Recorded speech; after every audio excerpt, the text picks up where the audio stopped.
Welcome back to Bombastic Nation and Ting and Ting and Ting. Back with another vibe for you, and this one is called 10 Banned Candies That Can Kill You. No, I'm not so much of a big candy eater, but I like to try different candies. It's kind of scary to think that there's candies out there that could kill you. Kill you, brother. Damn. But, let's go ahead and check this out. Let's see the 10 banned candies that. Let's YouTube and simmer. 10 banned candies that can kill. Number 10. Hippie Sippy. The 60s were a more experimental time, and that's probably the only explanation for how a product like Hippie Sippy ever made it onto shelves. The sweet treat consisted of multicolored chocolate balls that were contained within a vial, and to get to them, you had to suck through the needle. The similarities to drug use weren't accidental, but were in fact the whole point of this candy. It was designed to replicate hippie drug culture, with the needle and syringe being associated with heroin use, and the colored balls representing uppers and downers. To make things even worse, each Hippie Sippy came with a button that had slogans such as "Hippie Sippy says I'll try anything," and "We sell happiness." Needless to say, scents prevailed and the products were pulled from the shelves less than a year after being released. Making drug use feel fun to children clearly risks them moving on to harder candies later in life. So this could have potentially been one of the most dangerous products to ever have been developed. Number 9. Kinder. We'll try to sell anything, won't we? Anything that would fit the trend at the times, because that was going through the hippie times. They call it hippie sippy. I think all these hippie kids would be over there just sucking on the candy. Who came up with that marketing idea? Wow. Eggs and Wonderballs. The only way chocolate could be made any better for kids is if it includes a plastic toy to play with once all the sugary goodness is gone. And that's exactly what Kinder Eggs and Wonderballs tried to offer.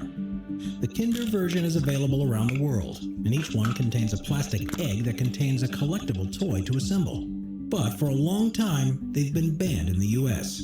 It's all because of a law that was introduced in the 1930s that strictly prohibited non-nutritive objects from being embedded within any type of food. The concern was that some people wouldn't be aware.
Stores, and in 2004, Kraft thought they had come up with an idea that would help them stand out among the rest.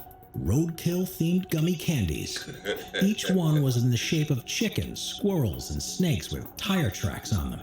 But what was intended to be a tongue-in-cheek joke soon began to cause problems. They ended production of the treats the following year after a series of campaigns by animal rights activists who claimed they trivialized the idea of injuring animals.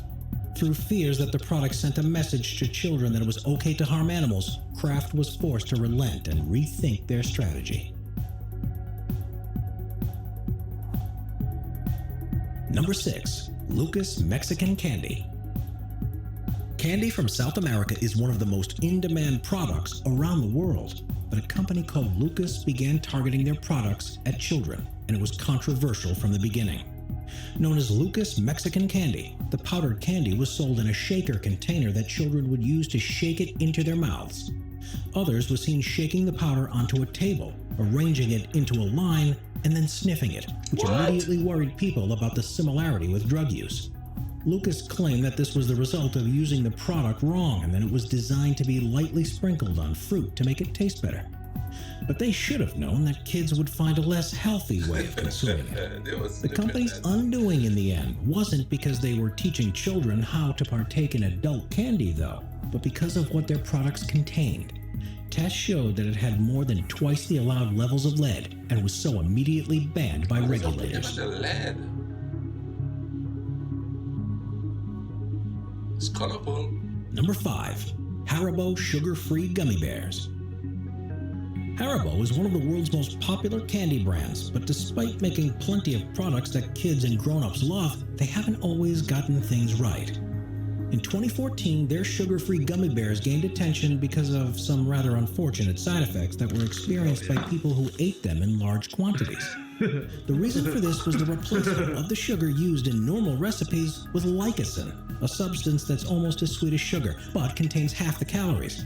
Its main ingredient is maltitol, which is a sugar alcohol, but our bodies can't fully digest it, and if it's present in high enough quantities, it can start to ferment in the stomach. Because of this, we like guinea pigs out here. Let's just make this candy, put it out there, and let it rip. Let's see what's going to happen. Let's see who it's going to kill. Let's see. It's like we guinea pigs out here, man. What the hell?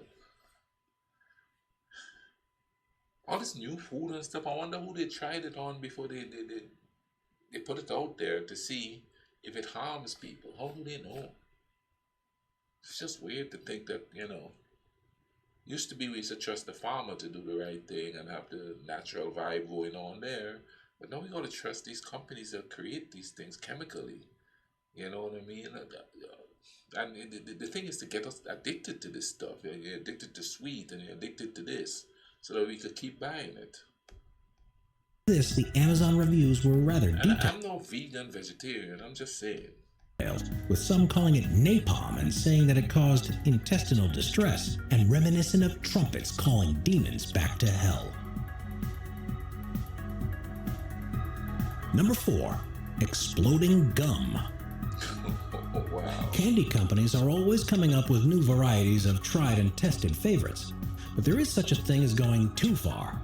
A Ukrainian chemistry student learned this to his cost in 2009 after supercharging his bubblegum with tragic results. He liked to increase the sour taste of his favorite brand, so he would often dip it into citric acid before chewing. Wow. On this occasion, however, he used the wrong powder and instead dipped it in explosives. All it took was one chew and his gum exploded his jaw, and most of the lower part of his face were blown clean off, and he died soon after. Wow. Needless to say, this particular recipe for gum won't be making its way onto shelves anytime soon. Number 3. Free candy. You might think that the best kind of candy is free candy, but in Madrid, Spain, the traditions of giving any sweet treats for free has actually been banned. On the 5th of January each year, towns across the country hold a Christmas parade called Cabalgata de Reyes, which sees 3 wise men greeting children before handing out gifts. The men are taken through the streets to a church in a carriage, and part of the tradition involves throwing candy from the carriage into the crowds.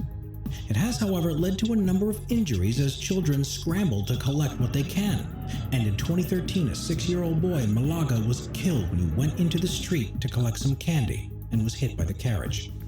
Rules are now in place to prevent such a tragedy from ever happening again, and children in the region will have to resort to getting their candy the same way as the rest of us, by pestering their parents until they relent. Number 2. Lollipipe.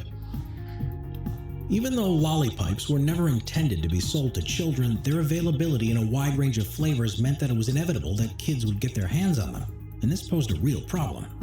Made from candy, these pipes were designed for smoking certain substances through, and one of their marketing claims was that they were flame-proof, so could be used time and time again. They became really popular with smokers, but they were believed to encourage children to try out what they were designed for, and this resulted in a significant increase in drug use by underage people. The pipe was banned from sale in every 7-Eleven store in Indiana following complaints by parent groups, and they are now very difficult to get a hold of in physical stores, with those who really want one having to rely on purchasing them online. Wow. That's so cool. Oh my gosh, it smells so good. I really want to lick it. Number 1. Candy cigarettes.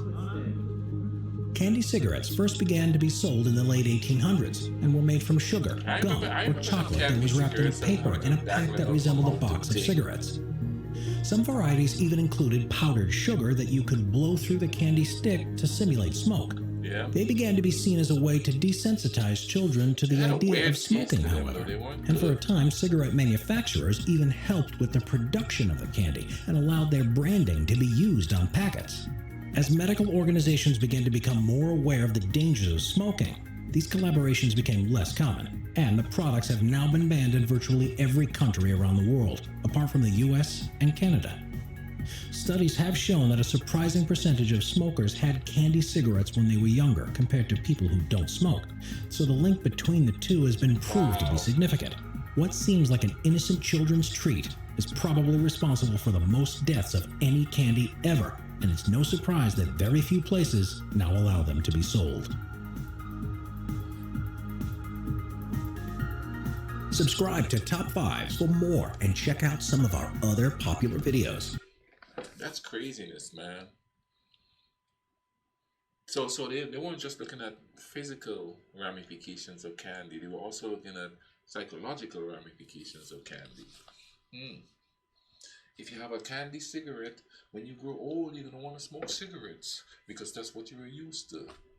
I used to have candy cigarettes, but I never really was a smoker. I smoked for about 3 years and then I quit. You know what I mean? But I don't think the playing with the candy cigarettes have anything to do with that. I don't know, man. I'm no expert in anything, but something to think about. You know what I mean? And as the older you get, the more you're gonna start thinking about stuff like that. What were the ramifications back then? That's creating who I am now, or what's the situation back then? You know what I mean? The subliminal messages I got in commercials that influence how I am today. That's a good case study there. But anyway, I'm gonna let you guys go, man. Make sure life is cool, man. Alright.